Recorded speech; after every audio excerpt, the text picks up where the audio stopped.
let's be honest. You can't dictate how others feel about you, but you can influence what they link you with. Respect, awe, admiration, or all of the above. The trick isn't in being the loudest or toughest, it's in being the most strategic person in the room. Now, let's clarify something. People often think being feared means acting like a movie villain, scowling at everyone and throwing out threats like some warlord. No, that's how you become hated and how people start plotting your downfall. Fear, when done right, isn't about aggression. It's about presence. It's about entering a room and owning the space without saying a word. It's about making people think twice before crossing you, not because you're volatile, but because they don't know what you're capable of. Now, before you start thinking, well, I'm not some power-hungry CEO or a mafia boss, so why does this matter to me? Here's the reality. Whether you like it or not, people are constantly deciding where to place you in their mental hierarchy. Are you someone to be respected, someone to be dismissed, or someone to be used? If you don't take control of this perception, other people will decide it for you, and trust me, most of the time they won't put you at the top. Here's where most people go wrong. They assume respect comes from being nice. They try to please everyone, avoid confrontation, and hope that by being agreeable, people will naturally like them. Wrong. That's not how this game works. If being nice was the key to respect, then the most respected people in history would have been the ones who apologized the most. Instead, they were the ones who made unapologetic moves with precision. Let's break this down properly. What separates the people who are respected and feared from the ones who are walked over and forgotten? The answer is a calculated balance of power, mystery, and self-control. You might not realize it yet, but the way people see you is completely within your control. Here's the thing. Respect isn't something you ask for, it's something you take. But not in the way most people think. It's not about forcing people to acknowledge your presence, it's about making them feel it. You don't walk into a room demanding respect. You move in a way that makes people give it to you without even realizing why. Think about the last time you met someone who just had that energy. They didn't have to prove anything. They didn't talk about their achievements. They weren't showing off. But the moment they spoke, people listened. That's not an accident. That's a mix of controlled confidence, strategic silence, and an aura that says, I don't need your approval, but you'll want to give it to me anyway. Now, the biggest mistake people make when trying to be respected is overcompensating. They either become too aggressive, always needing to prove something, always talking too much, or they go to the other extreme and try way too hard to be likable. Both approaches scream desperation, and nothing kills respect faster than someone who's desperate for it. So, how do you fix this? By mastering the balance between presence and restraint. Here's where it gets interesting. People respect what they don't fully understand. It's why the quiet guy in the corner who doesn't overshare tends to command more curiosity than the guy who talks just to fill the silence. Mystery is power. When people can't fully predict you, they hesitate before making assumptions about you, and hesitation is the first step to respect. Think about the way a lion moves. It doesn't chase attention. It doesn't need to roar all the time. It walks, and the jungle takes notice. That's how you need to operate. Speak less, say more, move with intention, and most importantly, never explain yourself unnecessarily. Second, you start justifying your actions to people who haven't earned the right to question you. You lower your value in their eyes. And let's throw in a bit of humor here, because I know someone's sitting there thinking, but what if people think I'm rude for not talking much? Listen, you're not here to be a customer service agent for people's feelings. Your energy should say, I respect everyone, but I don't need anyone's validation. When you operate from that mindset, people don't just respect you, they adjust how they interact with you. But here's the real secret. Being respected is only half the equation. If you want to maintain power without making enemies, you have to balance respect with just enough fear to make sure no one takes your kindness for weakness. Now, let's talk about fear. Not the kind that makes people want to avoid you, but the kind that makes them think twice before ever crossing you. Because here's a universal truth. Respect alone isn't enough. If people only respect you, but they don't have the slightest hesitation about pushing your boundaries, you're still vulnerable. You might be well liked. People might admire you, but that doesn't mean they won't test you. And once someone knows they can push you without consequences, you're done. Now, let's clear something up. Being feared doesn't mean being aggressive. The people who try to intimidate everyone are exhausting. Nobody respects the guy who's always trying to prove how dominant he is. In fact, they usually end up being the ones tested the most because when you're constantly barking, someone will eventually check if you have a bite. Instead, true power comes from being an unknown variable. People need to feel like they don't fully know how far you'll go. They need to understand that messing with you might have consequences, but they're not quite sure what those consequences are. That uncertainty, that's what keeps people in check. And the best way to create this effect is controlled unpredictability. Let me give you an example. Imagine two bosses at work. One is predictable. He gets mad, yells, but never actually does anything. His employees know they can slack off because, at worst, they'll just get a lecture. The other boss, he rarely raises his voice. He barely reacts when things go wrong. But every now and then, when someone really crosses the line, he makes a move that nobody saw coming. Maybe he fires someone on the spot or removes them from a project quietly but permanently. Now, which boss do people take more seriously? The second one, without question. Not because he's loud or aggressive, but because his reaction is never guaranteed. That small level of unpredictability makes people respect and fear him just enough to avoid getting on his bad side. That's exactly how you need to operate. Be calm, be composed, be someone who doesn't react to small things. But when something truly disrespects you, respond in a way that makes people think, "Damn, I didn't expect that." And no, I don't mean responding with aggression. Most of the time, the best response is just removing access to you. Someone keeps disrespecting you? Withdraw completely. No explanation, no warnings, just disappear from their world like they never existed. Someone plays games with you? Don't argue, just stop engaging. Let them feel your absence. Someone tries to embarrass you in public? Stay calm in the moment, but later make a quiet move that ensures they know you didn't forget. Never announce your power. Let people feel it in your silence. And let's be real for a second. People love to test limits. If they see you as too soft, they'll push. If they see you as too aggressive, they'll try to take you down. But when they see you as an enigma, someone they can't fully read, someone who might respond in ways they can't predict, that's when they respect you, fear you just enough, and never dare to make you an enemy.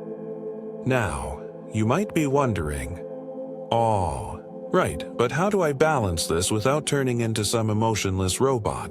Because fear alone isn't enough, and if you don't handle it right, you'll become someone people respect but also secretly want to see fail.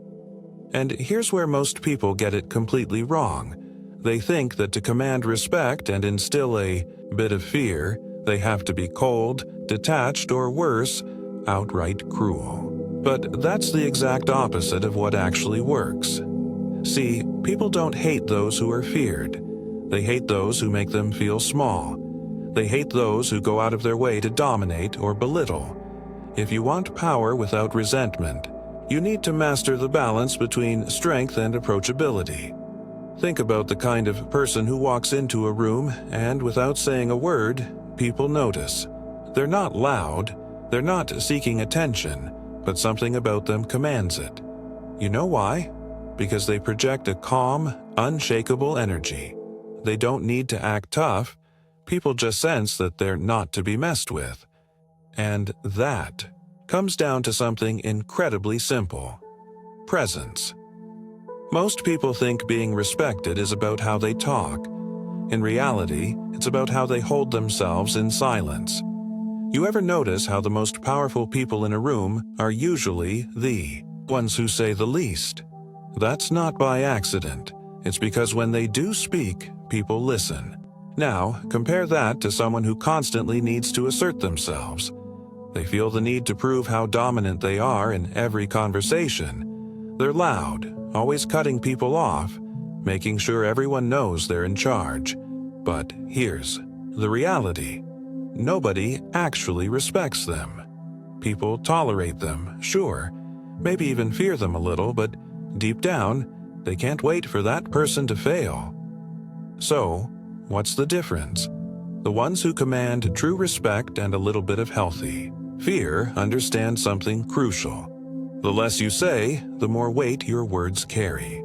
And this is where humor plays a powerful role. See, being feared alone can make you seem distant, but when you combine an aura of strength with the ability to make people laugh, especially in a subtle, effortless way, you create something way more effective: power without hostility. Think of the people you admire the most. They're probably not the ones who are always serious, always intense.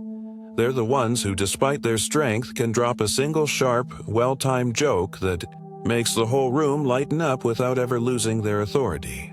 That's because humor isn't just about making people laugh, it's about control. The person who controls the laughter in the room controls the energy of the room. If you can make people laugh while maintaining a strong, composed presence, you instantly become someone they respect, someone they listen to, and, most importantly, someone they never want to turn against. The real secret to power isn't simply about instilling fear. It's about creating a presence that demands respect, adds an element of unpredictability, and makes it nearly impossible for people to dislike you. This combination is the perfect trifecta of influence. You cannot rely on just one aspect to maintain control. If you only inspire fear, people will inevitably find a moment to turn on you, waiting for your guard to drop. If you're solely respected, people will test your boundaries, probing for weakness. And if you only focus on being likable, people will see you as a doormat, someone easy to manipulate. But when you achieve all three, respect, unpredictability, and likability, you become a force no one dares challenge. The best part is, you don't need to fake it or put on a facade. True power comes from refining your natural self, from mastering the way you interact with the world around you. It's not about adopting a persona, it's about being authentic in how you carry yourself. Speak less, but let every word count. Show up with intention, but don't seek attention.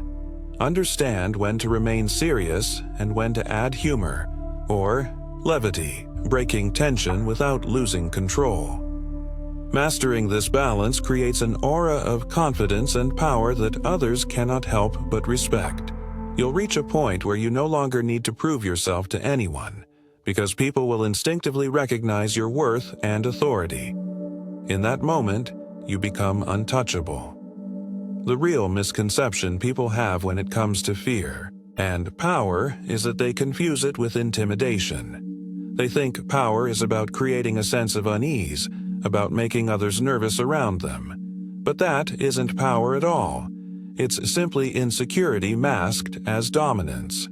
True power, the kind that lasts and commands respect, isn't about evoking fear in others through overt force or threats. It's about cultivating uncertainty, the kind of fear that keeps people guessing. The true essence of power lies in being unpredictable, in making others wonder what you'll do next. when you're an enigma. When people can't anticipate your next move, they begin to treat you with a different kind of respect. Think about the most influential individuals you know, whether in business, politics, or any social environment.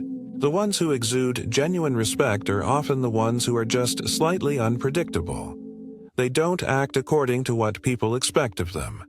When confronted with disrespect, instead of reacting immediately with anger or defensiveness, they pause. That brief moment of silence, the way they size up the situation, is more powerful than any aggressive retort could ever be. They don't need to shout to assert their dominance. Their mere presence and measured response send a message. Real power is about control. Control over your own reactions, control over your emotions, and control over how others perceive you. When you master this, you operate from a place of true authority, not from a place of insecurity trying to appear dominant. Power is quiet, subtle, and commands respect without ever having to demand it. This is where most people make a critical mistake. They fall into the trap of thinking that power is about constantly asserting themselves, constantly proving their strength and authority. They believe that if they aren't always demonstrating how capable or dominant they are, others will take advantage of them. But in reality, the individuals who command the most respect and fear are often the ones who have nothing left to prove. They don't feel the need to constantly show off or remind people of their power. Instead, they allow their presence, their energy, to do all the talking. Consider this. When was the last time you witnessed someone who exudes true power panic in a situation? The answer is probably never. The reason for this is simple. They understand something most people don't. They know that silence and composure are incredibly powerful tools. Silence doesn't make you weak. It makes others uneasy. When you stay calm and collected, others feel the weight of your presence and they instinctively start to respect you. It's that poised, controlled demeanor that makes people step back and think twice before challenging you. Add a touch of unpredictability to the mix, and you become someone people hesitate to cross. True power isn't about reacting or overcompensating. It's about being in control of how you present yourself. The moment you stop trying to prove anything, you'll discover that people start to respect you not because you demand it, but because you've cultivated an aura of certainty and strength that speaks louder than any words could. The truth is, once people know exactly how you'll react in any situation, you become far too easy to manipulate. They learn your triggers, your weaknesses, and they'll use them against you. For example, if they know that raising their voice will send you into a fit of rage, they'll do it deliberately. If they realize that flattery or compliments are a surefire way to win you over, they'll shower you with praise to get what they want. But when you are unreadable, when people can't predict whether you'll let something slide or take a completely unexpected course of action, that's when they begin to step carefully around you. That's when they start showing you respect, not because you demand it, but because they don't want to test the waters and risk finding out what happens if they cross you. The true key to power lies in keeping people guessing. But this doesn't mean being erratic or aggressive. It's not about keeping them on edge or unpredictable for the sake of chaos. Instead, it's about never being completely predictable. You want people to wonder what you're thinking, to feel that you see more than you let on. The moment people realize they can't push your buttons or manipulate your emotions, they'll stop trying. The moment they sense that you're no longer seeking their approval, they'll start offering it to you on their own accord. And when you stop reacting to every little provocation, you stop being someone people try to control. Instead, you become someone they learn to respect, someone who operates from a place of power, not desperation. This is the fundamental reason why so many people fail to understand and navigate power dynamics effectively. They mistakenly equate strength with dominance, believing that the most powerful person in any room is the one who asserts control through sheer force, intimidation, or forceful posturing. However, the true strength lies in self-control. The strongest individuals aren't the loudest or most forceful. They're the ones who have mastered the ability to control their emotions, reactions, and impulses better than anyone else. They don't need to puff up their chest or bark orders to command respect. Their presence alone speaks volumes because they have cultivated such internal stability that nothing in the external world can throw them off balance. The key to real power is being so solid in your own identity and actions that no external forces can affect you. Over time, the fear that comes with loud, aggressive personalities fades away. People may initially be intimidated by someone who shouts or brags, but that kind of power is fleeting, easily eroded by time or a shift in circumstances. On the other hand, respect is enduring. It's the kind of power that lasts, the kind of power that doesn't fade. And when you combine that respect with a slight edge of unpredictability, when others never quite know how you'll react, when they can't figure you out completely, that's when you become untouchable. The person who commands both respect and a sense of mystery is the one whose power no one dares to challenge because they can never be entirely sure how you'll respond, and that unpredictability is where true power lies. If this hit home, then you get it. The ones who understand this move differently, and the world reacts to them differently. Now, if you want to keep sharpening your mind and staying ahead, hit that subscribe button and drop a comment below. Let me know, do you prefer respect or fear? I'll be reading.